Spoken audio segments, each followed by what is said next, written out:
Lacto fermented habaneros and lacto blueberries make such a phenomenal hot sauce. So developed and flavored. The process of fermenting the blueberries and the habaneros is beneficial for two reasons. Number one is it's going to give us such a beautiful flavor that lacto fermentation gives the blueberries and these habaneros. Number two is the health benefits. We're keeping the live active bacteria in it. We're just gonna straight ferment these ingredients. The habaneros are gonna go for about 3 weeks. The blueberries are gonna go 5 to 7 days. So here we have fresh blueberries, all right? These have been fermenting for about 7 days. That's all the natural liquid that just comes out of it. You wanna do this all by weight. So this has a 2% salt in it. That's all that's in there is blueberries and the salt. That liquid that comes out of it is all of that natural liquid that is extracted out of the blueberry from the salt. You kind of have to manage your time a little bit. I start with the habaneros and then I'll start the blueberries around the last week of the habaneros starting to ferment. 3 weeks I found is a sweet spot for habaneros to be fermented out.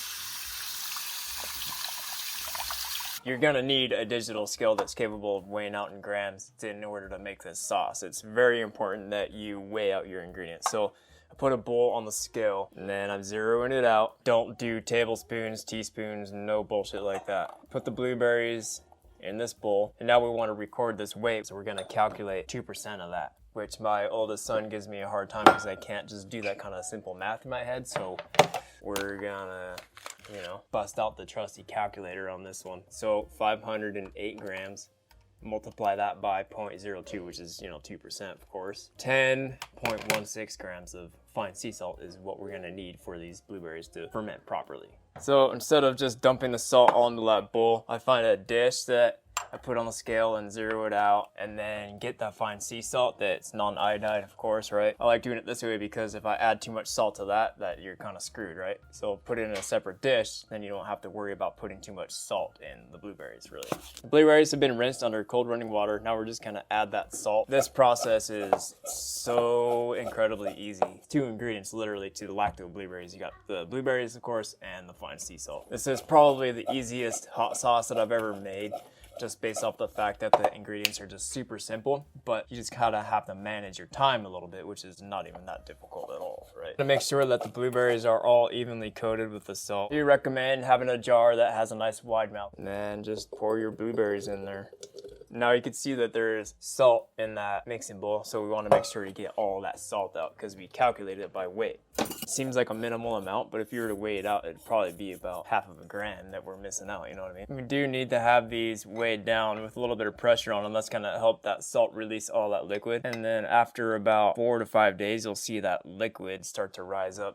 After day 4, that natural juice should be starting to cover the blueberries about halfway. So it's kind of hard to tell, but there is an air pocket in between the jar and the blueberry. So if that does happen, I take the weight out, put a lid on the jar, and just tilt it upside down and give it a gentle shake to redistribute all of that juice that's in the jar. On day 7, the blueberries should be completely covered in that juice. This weight will work for the first couple of days. I have this mason jar lid that you can just lightly screw on there, because these are going to release a little bit of gas. You don't want to have this super tight and you could risk, having a jar that will explode pretty much. This plastic fermentation lid is pretty spiffy. It'll allow any pressurized gases that are inside of the jar escape, but it will not allow air to go into the jar. And then after a few days, you'll find out that that weight's not quite doing its job anymore. It's not being, compressed down from the lid being screwed on. Just get a bag that has water in it and just placing it in the jar.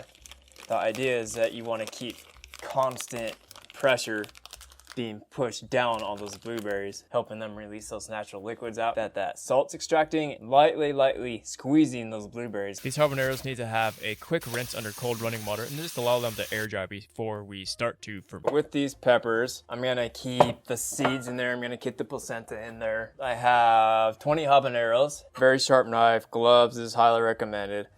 So I'm just gonna whack the tops off of them really quick. I can tell that those seeds right there, how they're dark like that, scrape them, get them out of there. I'm not gonna risk that. Those seeds are rotten, no good. I'll take a spoon and just get it in there, whack that placenta right off of the walls of that pepper, and then just lightly scrape them out without damaging the pepper too much. See, those ones are nice and bright and white still. So is that placenta. That pepper is probably not good. I don't like the way that pepper looks. I mean, I'm looking at every single pepper. I don't want to put any kind of rotten pepper in a ferment because one rotten pepper will ruin your ferment.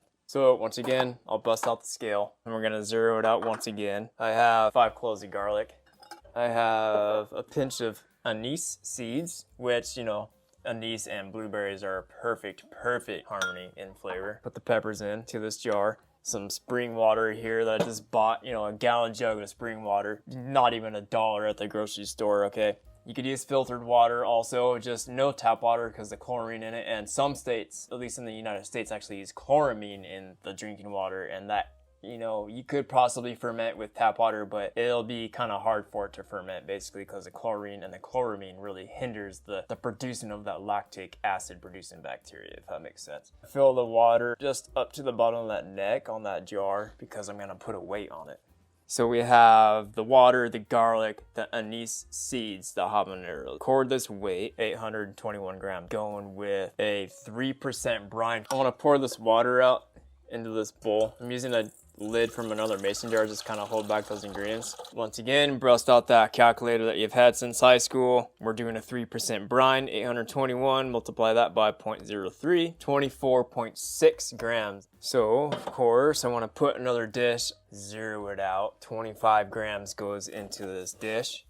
That's why I like using these dishes because I actually add a little bit too much, so you just take pinches of it out. This is going to go right into that water, and we want to whisk it to make sure that all of that salt gets dissolved. Now, fine sea salt is what I like to use because it dissolves the best in that cold water, or it's room temperature water.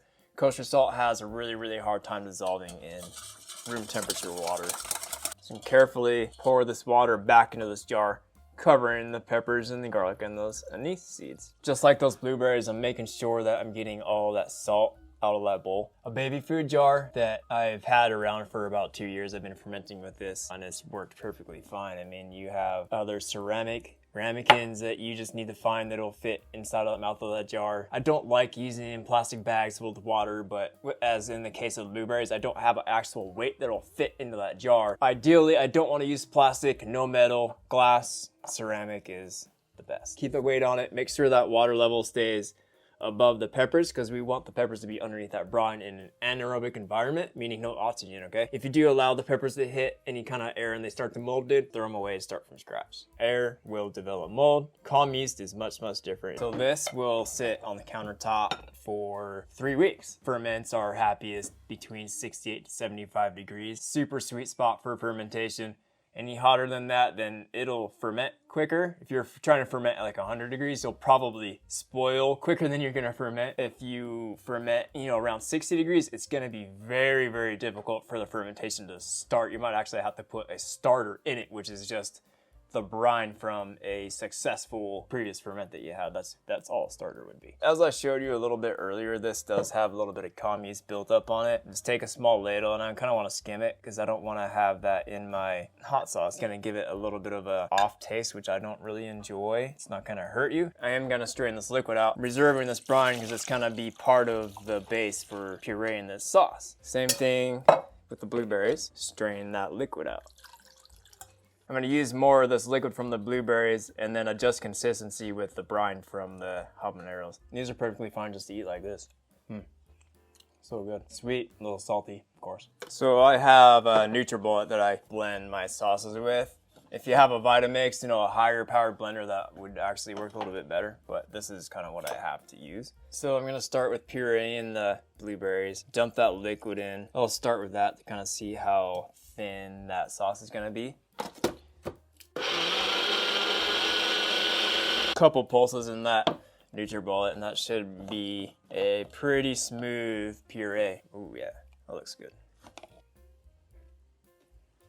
Can't explain how good that is. You taste blueberries that are at the peak of their season, how like juicy and like riding that line of being sweet and tart, plus a little bit of salt to it. It's perfect. I love it. So good. I love that color on it. Nice and dark. Habanero time. Again, if you have a bigger blender, you can just do this all at once. Fill that up just to barely cover the habaneros. Let it rip. Depending on how good of a blender you have too. If you have a Nutribullet like I do, it's not gonna completely get rid of that pulp. But if you have a Vitamix, that will pretty much obliterate the seeds, any kind of pulp that you have in there. Pretty excited to see what the color on this is gonna be. I mean, of course, you could use less blueberries. You could use more habaneros. Straining the pulp and the seeds out of this. Optional step, but I like smoother sauces. And just using a ladle, I'm gonna lightly swirl that sauce around. After I'm done straining this out, I could show you a pretty cool thing to do with that pulp. There we go, we got all of that smooth sauce before us do that. And now we're stuck with that pulp. There is like literally zero waste that goes into these sauces too. Put it on a parchment lined baking sheet like this. That's fine if there's a little bit of liquid in it too, so we're gonna actually toss it in an oven about 190, 200 degrees Fahrenheit, and this will dry out for about an hour and a half to 3 hours, something like that. All this dried out pulp into the spice grinder, mix it with a little bit of salt. You got yourself a top-notch seasoned salt right there. I do want to actually make sure that the pH on this sauce is where I want it to be. For a shelf-stable hot sauce, the pH on it needs to be 3.7 or less. Wow, that is a beautiful sauce. Final thing is to just give it this thing a taste.